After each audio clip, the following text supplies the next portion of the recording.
Saudara, tim SAR gabungan menemukan 6 orang korban meninggal dunia akibat banjir lahar hujan yang melanda Kabupaten Tanah Datar, Sumatera Barat.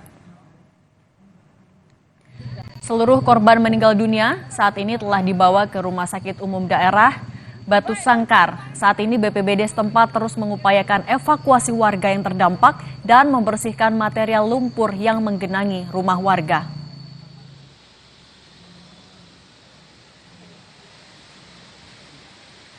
Selain menerjang 2 kabupaten di Sumbar, banjir lahar hujan juga menyebabkan jalur jalan nasional yang menghubungkan Kota Padang dan Bukit Tinggi terputus total. Beberapa titik ruas jalan tergerus air sungai dan menyisakan 30% badan jalan, sehingga tidak bisa dilalui kendaraan. Banjir juga menyebabkan sejumlah kawasan wisata pemandian di Sialiang rusak parah. Saat ini, akses jalan menuju Kota Bukit Tinggi dialihkan menuju jalur alternatif lainnya. Saya menghimbau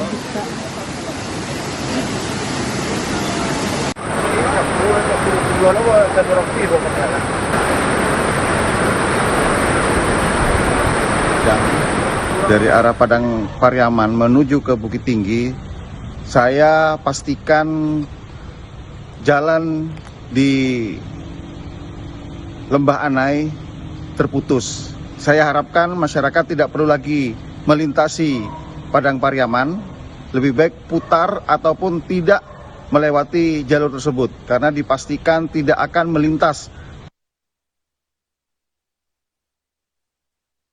Ini mengenai banjir lahar hujan di Sumatera Barat sudah bergabung bersama kami Kabid Rehabilitasi dan Rekonstruksi BPBD Sumbar, Bapak Ilham Wahab. Pak Ilham, selamat petang. Pak Ilham, boleh diupdate Pak, per sore ini artinya ada berapa korban yang sudah ditemukan Pak?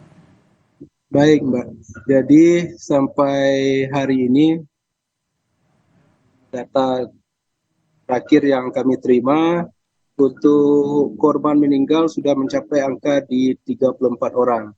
34 orang dengan sebaran 16 korban ditemukan 16 korban di Kabupaten Agam, kemudian 18 korban meninggal di Kabupaten Tanah Datar. Demikian, Mbak. Oke. Pak, tapi kalau sejauh ini yang paling terdampak parah ada di wilayah mana aja, Pak? Hampir sama. Jadi yang paling terdampak itu Agam dan Tanah Datar. Sementara untuk fasilitas umum, terutama jalan nasional itu banyaknya melintas di Tanah Datar karena akses jalan menuju Padang menuju Bukit Tinggi itu lumpuh total karena digerus. Kalau untuk korban hilang, Pak, masih adakah yang dicari? Masih sampai saat ini tim gabungan TNI Polri, Basarnas dan juga BPBD dibantu masyarakat masih melakukan pencarian. Diperkirakan masih ada sekitar 16 lagi korban yang meninggal, yang hilang, korban yang hilang. Oke, untuk pencarian korban hilangnya gimana, Pak? Kalau sekarang tim gabungan melakukan upaya diperkirakan titik-titik hilangnya korban. Karena memang korban ini banyak yang hanyut, tentu pencarian difokuskan di aliran sungai. Kemudian untuk korban yang longsor kayaknya ini masih dalam pendalaman apakah ada korban yang kena longsor atau tidak. Oke, Pak Ilham menegaskan lagi ya Pak, kalau untuk korban meninggal dunia paling banyak di Tanah Datar, betul ya Pak tadi? Ya, untuk data sementara yang kami terima di Tanah Datar itu ada 18 korban meninggal, kemudian 16 korban meninggal di Kabupaten Agam. Oke, kalau untuk yang korban luka, mereka dirawat di mana Pak? Sampai tadi sebagian ada yang dirawat di Rumah Sakit Ahmad Muhtar, ada tadi 18 orang yang dirawat di Ahmad Muhtar, juga ada di Rumah Sakit Umum Daerah di Tanah Datar dan di Parangpanjang. Artinya total kalau untuk kepala keluarga ataupun juga rumah yang terdampak ada berapa Pak pendataan BPBD sekarang? Kalau untuk data rumah dan data pengungsian kita belum dapat data update-nya karena kita masih fokus pada pencarian dan penyelamatan. Sementara untuk rumah terdampak dan fasilitas yang rusak ini masih dalam pendataan. Oke, Pak, kan yang juga bawaan dari banjir lahar ini kan juga ada endapan lumpur. Apakah itu yang juga jadi kendala, Pak? Baik itu untuk evakuasi maupun juga untuk pembersihan jalan yang terputus? Untuk kendala jelas ini karena banyak akses jalan yang terputus, kemudian ada material juga di samping lumpur juga ada kayu juga yang terbawa. Tentu ini juga memberikan kesulitan tersendiri dalam upaya pencarian dan pertolongan terhadap korban terdampak. Hmm. Kalau untuk jalan yang terputus itu apakah juga menghambat nantinya untuk pemberian bantuan logistik juga, Pak, untuk korban di daerah-daerah yang terisolir itu? Eh, Faktor penambah jelas, tapi kita akan upayakan semua bantuan, semua korban terdampak ini bisa dijangkau oleh bantuan. Oke. Kita sudah eh, pemerintah Provinsi Sumatera Barat hari ini juga Pak Gubernur bersama dengan stakeholder terkait dan Kepala Pelaksana BPBD sedang melakukan kunjungan ke lokasi terdampak guna mengambil langkah-langkah yang harus segera diambil untuk membantu meringankan penderitaan korban terdampak ini. Oke, artinya di tiap titik bencana sudah ada posko yang didirikan ya, Pak? Ya, jadi untuk sementara waktu untuk posko sendiri berada di kantor BPBD masing-masing ya, Padang Panjang, Tanah Datar, dan juga Agam. Sementara untuk di lapangan, kita juga BPBD setempat juga mendirikan pos lapangan ini untuk mendukung operasi penyelamatan, kemudian pemberian bantuan terhadap pengungsi. Oke, Pak, mau menegaskan lagi tadi dari 18 korban hilang sejauh ini masih dicari semua atau ada yang terbaru lagi, Pak? Mungkin ada tambahan yang sudah ditemukan?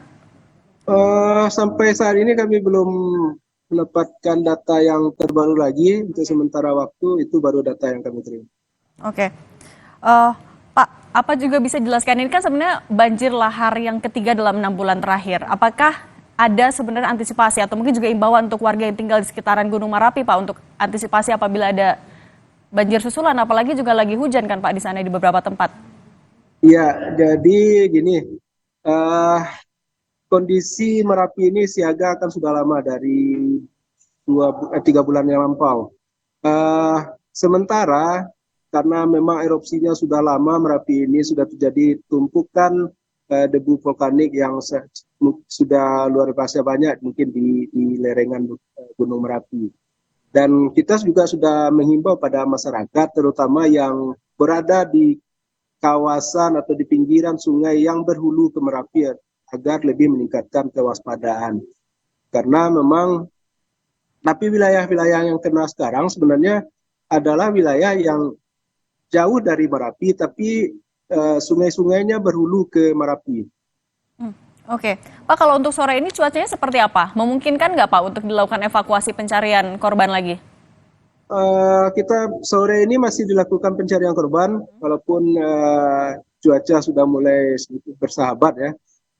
Untuk hujan sudah mulai apa? Kalau ada pun sudah hanya rintik-rintik. Oke, akan sampai jam berapa, Pak, perkiraan untuk proses evakuasi, Pak? Sampai malam nanti? Untuk evakuasi ini kita kan tidak, biasanya standar kita tidak melakukan evakuasi di malam hari. Ini hanya kalau masih terang dilakukan evakuasi, kalau sudah gelap ini dihentikan untuk sementara waktu. Yang jadi kendala sejauh ini apa, Pak? Dalam evakuasi, Ya. karena ini kan baru hari pertama, tentu pertama itu kendalanya kita belum mendapatkan data yang update di mana sebaran korban, kemudian berapa jumlah pasti korban itu, karena memang informasinya masih simpang siur di masyarakat. Kemudian tim gabungan itu proses juga sampai ke titik-titik yang diperkirakan ada korban tertimbun atau hilang. Oke. Kalau untuk alat berat udah bisa diturunkan juga, Pak? Kalau untuk alat berat sudah saya dapat update pastinya ya untuk alat berat, karena kemungkinan untuk di lokasi yang jalannya terputus tentu alat berat fokus untuk membuka jalan dulu, karena dibutuhkan akses jalan juga untuk memasukkan alat berat ke sana. Oke, untuk saat ini fokus penanganan dan juga pencarian korban di mana Pak yang paling diprioritaskan? Prioritas terutama di perkiraan-perkiraan sekarang ada beberapa kecamatan ya yang diperkirakan ada korban yang hilang, ada di Lambuan Buki dan di mana lagi, saya kurang, karena datanya belum bisa saya buka nih. Jadi ada beberapa tempat yang kita fokuskan dalam pencarian. Oke, Pak, apakah sebelumnya juga sudah disampaikan sosialisasi mitigasi bencana Pak untuk warga yang tinggal di sekitaran Gunung Merapi? Iya, jadi seperti kami sampaikan di awal tadi, karena kondisi Merapi ini kan sudah sudah beberapa bulan. Kemudian di Kabupaten Agam, Kabupaten Tanah Datar sudah menetapkan status siaga darurat Merapi. Artinya dengan penetapan status ini tentu Pak Ilham, suaranya hilang Pak. Pak Ilham? Oke. Oke. Oke. Pak Ilham, tidak terdengar suaranya Pak, mungkin bisa diperbaiki lagi Pak Ilham? ya. Oke. Silakan lanjutkan Pak tadi. Ya, jadi status Merapi ini kan sudah beberapa bulan ini siaga darurat Merapi karena dia sudah di level 3. Kemudian pemerintah Kabupaten Tanah Datar dan Agam itu sudah menetapkan status siaga darurat Merapi.